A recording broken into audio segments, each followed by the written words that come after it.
जो बस्ती में ऐतिहासिक धम्म महासम्मेलन हुआ है, उसके लिए तो बस्ती के समस्त उपासक उपासिकाओं का और जो आयोजन समिति थी उसका मुझे आभार ज्ञापित करना, उसको धन्यवाद देना है जी। ये बहुत ऐतिहासिक कार्यक्रम था। इसका संदेश न केवल बस्ती में बल्कि बहुत सारे जिलों के लोग आए तक पहुंचा है, और न केवल उन तक पहुंचा है बल्कि सोशल मीडिया जो आप लोगों की है इसके माध्यम से पूरे देश में गया है। उद्देश्य क्या है कार्यक्रम सम्मेलन का? उद्देश्य है बाबा साहब अम्बेडकर के सपनों का भारत बनाना, बुद्धमय भारत बनाना। कब और कैसे बनेगा? नहीं, ये नहीं कह सकते कब बनेगा, लेकिन बनेगा जरूर, और ऐसे ही बनेगा जैसे अभी हो रहा ना, ऐसे ही बनेगा। ऐसे क्या इस तरह का बौद्ध धम्म सम्मेलन हर जिले में होता रहेगा?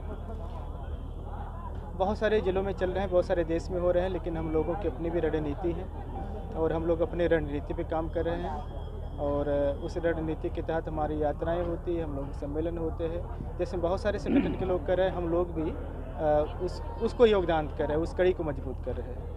सर, देख रहे हैं कि बौद्ध महाविहार को लेकर के कई दिनों से धरना दे रहे हैं और जू तक नहीं रेंग रहा है, इस पर क्या कहना चाहेंगे? नहीं, जू रेंग रहा है, और केंद्र सरकार के मंत्री आना शुरू किए हैं, देश के बहुत सारी विधानसभाओं में आवाज़ उठी है, देश के सांसद में आवाज़ उठी है, लोकसभा राज्यसभा में दोनों आवाज़ें उठी हैं, वहाँ सदस्यगण उठाए हैं, तो ऐसा नहीं कि आवाज़ नहीं उठ रही है। ऐसा क्या वजह है कि इतने दिनों से लोग धरना दे रहे हैं, सब मांग कर रहे हैं, वो जबकि पुराना है, नहीं देना चाह रहे हैं, नहीं देना चाह रहे हैं? लड़ाई लंबी है, क्या वजह है? और इसको सुनियोजित तरीके से लड़ना पड़ेगा, और सभी लोगों के साथ लड़ेगी एक दिन, क्योंकि वो तो पहले लोगों को पता नहीं था उसके बारे में बहुत सारा, लेकिन इधर जब से आंदोलन हो रहा पूरे देश जागृत हुआ है, और देश के बहुत सारे ज़िलों में आंदोलन हुए हैं, ज्ञापन दिए गए हैं, और आवाज़ उठ रही है, और मुझे लगता है कि सरकार उस पर निर्णय लेगी।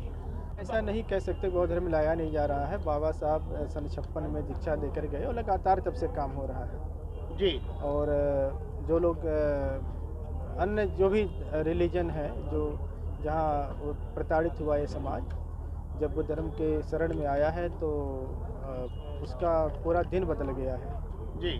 और हम लोग उसके गवाह हैं, हम लोग भी जो है इसी क्षेत्र के रहने वाले हैं जी।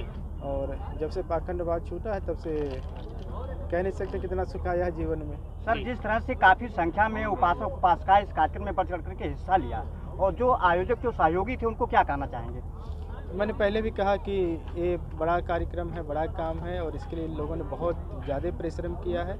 ये सारे के सारे लोग बधाई के पात्र हैं, और जब कोई कार्यक्रम सफल हो जाता है तो कुछ कहना नहीं पड़ता है, सबका मनोबल और बढ़ जाता है। मुझे लगता है कि हमारी जो टीम है इस आयोजन को लेकर के, सफलता को लेकर के सबका मनोबल बहुत हाई है, और जब मनोबल हाई होता है तो फिर और बड़े बड़े मैदान जो है जीत लिए जाते हैं, ये लोग फिर जीतेंगे। यानी कि आने वाला समय से भव्य कार्यक्रम होगा, कभी भी होगा, कहीं होगा। इतिहास बनता है और इतिहास तोड़ा भी जाता है, निश्चित तौर पे इतिहास बना है, और इससे बड़ा और इससे भव्य कार्यक्रम करके इतिहास टूटेगा।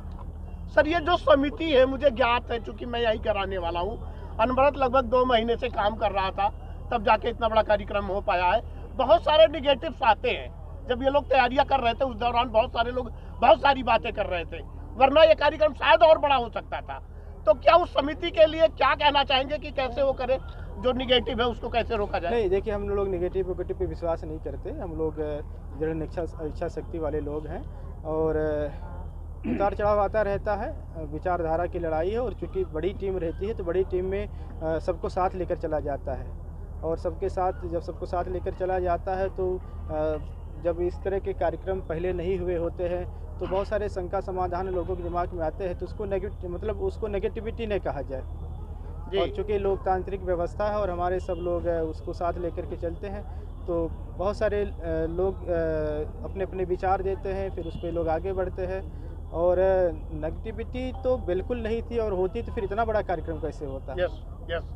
सरकारें जो है सरकारों का बहुत बड़ा प्रभाव होता है, और आज जो व्यवस्था सरकार में है तो उस व्यवस्था का प्रचार सरकार कर रही है जी। तो अगर हमारे लोग हमारे सरकार में आते हैं तो हमारे लोग हमारी अपनी व्यवस्था के लिए लड़ाई लड़ेंगे। सर, और सर ये भी देखा जाता है कि और धर्म के लोग अपने राजनीति में सहयोग करते हैं, लेकिन बौद्ध धर्म के लोग क्यों नहीं अपने राजनीति में आने वाले लोगों को सहयोग करते हैं? कहीं नहीं करते हैं, बहुत लोग वोट नहीं देते हैं क्या? देते हैं, लेकिन कहाँ है, कोई तो आ नहीं पाया अभी तक। अरे नहीं, क्या बात कर रहे हैं। और क्या कुछ संदेश देंगे आप? जितने भी पुराने लोग हैं, सबके न्यू में जाके देखे तो बौद्ध धर्म तो है जी। और क्या कुछ संदेश देंगे आप? क्या कुछ कंक्लूजन के रूप में बनते जी क्या कहना चाहेंगे? कंक्लूजन के रूम में ही आपके माध्यम से कि जो हमारी टीम है आगे पीछे सब खड़े हैं, इन लोगों के लिए मंगल कामना ही करना है। और इन लोगों ने जो मेहनत किया है, जो परिश्रम किया है, जो रिजल्ट लाया है, उसके लिए शब्द बहुत कम है। Thank you.